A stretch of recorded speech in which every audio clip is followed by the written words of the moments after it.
Anne Lamott, American novelist, has said almost everything will work again if you unplug it for a few minutes, including you. I think busyness has become an addiction. I learned years ago that being busy was admired, and it felt good when someone asked how my day was going, and I responded, busy.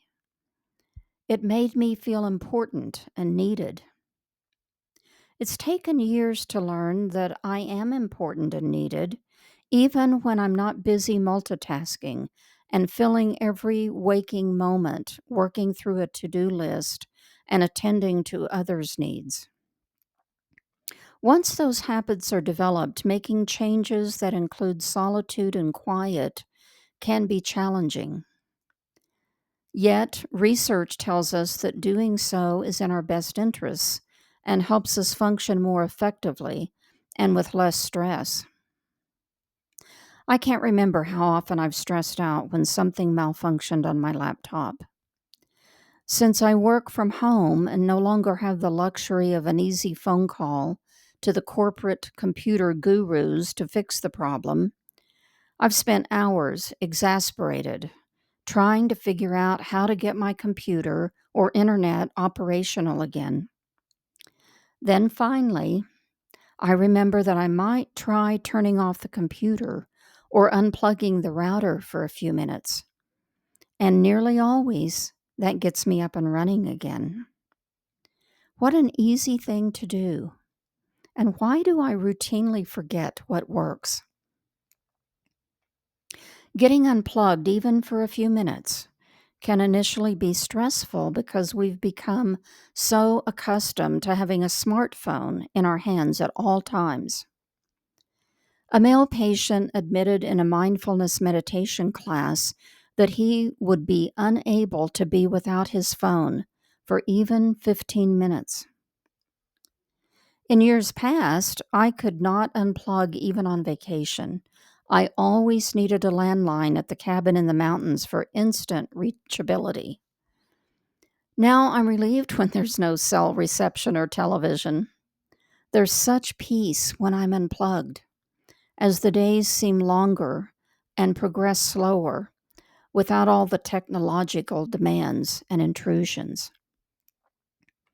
However, it's not always possible to go to our favorite relaxing spot. I remember when my husband Jay had a car accident and was taken to the emergency room in Oklahoma City.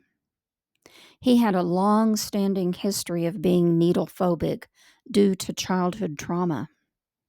It was so severe that he nearly passed out getting a shot or having an IV.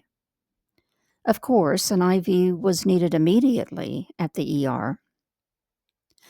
The cubicle where he was taken had a large mural of the Colorado Rockies. Realizing the IV was forthcoming, he began focusing on the mural and talking to the nurse about his many mountain trips, fishing, camping, and hiking with his son. He was there as he described to her the feel of the morning mountain air, the sight of the crystal clear water of Chapman Lake, the sound of the rippling water of the nearby Frying Pan River, and the smell of the heady smoke of the campfire while cooking trout. He eventually looked over at the nurse and asked when she would start the IV. She said, "It's already done." Do you see the hammock in the picture? Can you see yourself there, soaking up the day's warmth and smelling the pine fragrance and fresh air? You may be able to unplug and relax for a few hours in a hammock in the mountains. Still, you can always go there or wherever your happy place is, like sitting on a beach, listening to the ocean waves, or, quote, visiting, unquote, a favorite childhood location. We all need to unplug and have time away for our health and well-being, literally or figuratively. If you aren't already using visualization as a coping strategy to reduce stress, I hope you add it to your toolbox.